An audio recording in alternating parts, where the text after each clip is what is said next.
in the context of this review, I could count many games that were fairly fantastic, great, solid in its premise, but bogged down by a lot of microtransactions and certain flaws of certain business practices by the games industry. One of these games in particular that came out 2 years ago was Hitman.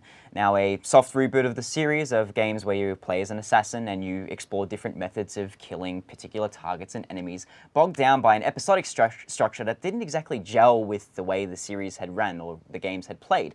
Fast forward 2 years later, Hitman 2 comes out, and I'm here joined with Jason. We're going to be talking about, I guess, the nuances of this game and how many changes have been made and what has stayed the same. I think the other big change to mention is Absolution. So before Hitman 1, here we go. You set me up for it. Before Hitman 1 2016, whatever we're calling it, Hitman Absolution. So they changed the formula, they made it much more linear, they made it much more like you had like super Batman vision and you had... It was awful. It was awful. As far as Hitman game goes, Hitman games are about pedantry. How much you're willing to go over and over in the same map to do the mission perfectly. Yep. And they've moved back towards that with these last two games, which has been a welcome change. They've added a little few things that Absolution did right. They've moved it back towards the thing. But there are still some issues that come up with the game, despite the fact that, like you said, they've gone back to a more realistic release date structure. Yeah, it all comes down to Hitman 2 is a bit of kind of a contradiction in a sense, where it takes a lot of the concepts of Absolution, gets the good parts of it, which weren't very many of them, and then does a soft reboot, brings it back to something along the lines of Blood Money.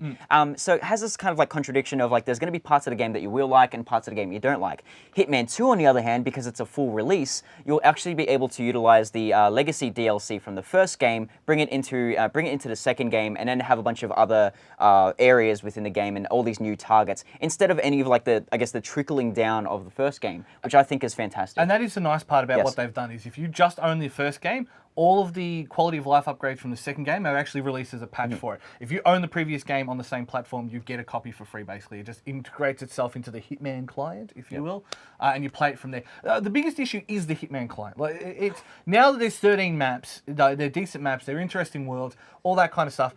The problem is there's a difference between online saves and offline saves. If you want to score, you have to be online. To access a lot of the extra content and extra features, you need to be online, and that's really not why I play a Hitman game. But at least I can play it offline. You can play it offline, but another thing worthy of note as well is that the save files isn't exactly interchangeable either. So if you've played offline, if you've gone offline all of a sudden, all your progress there is lost, vice versa as well. So if you play offline the entire experience and then you play back online, a lot of the stuff that you've unlocked, a lot of the scores that you've racked up, all pretty much gone. I guess that's there to ensure that cheaters aren't I guess, messing around with their save files too much. And then you brought up Blood Money, and this is kind of the issue with the game, is when you get your formula so great with a game like Blood Money, it's so hard to follow it up. And what they've done, how they've tried to do that is by having the different stories that exist through a single map. So you have the map, for example, Miami. It's the first map in the game, so I don't feel bad about spoiling it. You got to kill 2 targets.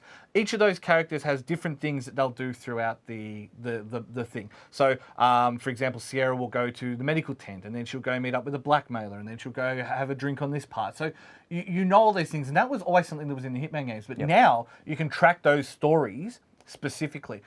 So for better or worse, that's much easier for new players to understand, especially people who don't want to do that tedious back and forth that I so enjoyed about the series.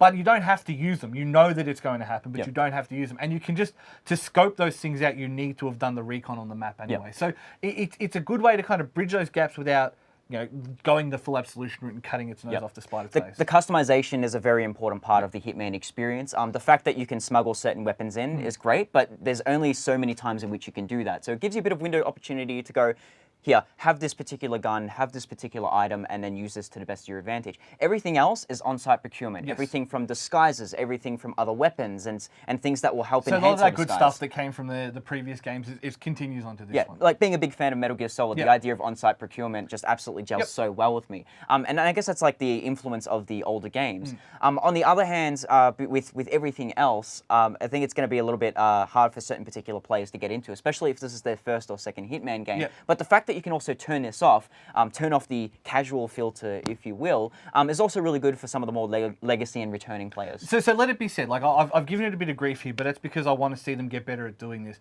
The game was great fun. I'm glad that I played it. It was enjoyable in the sense that it was a Hitman game as I remember it, but the problem was Blood Money had 17 maps or something like that. And very narratively oriented too. And so I'd already played Hitman 1. Coming into Hitman 2, it was a little bit different. But I think now it's their chance to rebirth the whole lot and release it as a whole package. So if you are coming into it fresh, it's definitely worth a pickup. Yeah. But there are little things for the old school players that'll still make you go a bit.